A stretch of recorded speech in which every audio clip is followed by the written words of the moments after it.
அம்பத்தை அம்பு கொண்டு அசங்கென்றால் அசங்குமோ அம்பமற்ற பாக்கடல் கலங்கென்றால் கலங்குமோ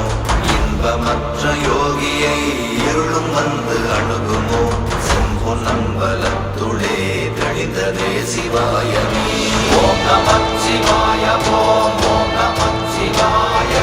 ஓம் நமச்சிவாய ஓம் ஓம் நமச்சிவாய ஓம் நமச்சிவாய ஓம் ஓம் நமச்சிவாய ஓம் நமச்சிவாய ஓம் ஓம் நமச்சிவாய ஒப்பெனும் எழுத்தினால் அகண்டம் ஏழுமாகினாய் ஒப்பெனும் எழுத்தினால் உருத்தரித்து நின்றனை மொப்பெனும் எழுத்தினால் மயங்கினார்கள் வையகம் அவ்வும் உவ்வும் அவ்வுமாய் அமர்ந்ததே சிவாயமே ஓம் நமச்சிவாய ஓம் ஓம் நம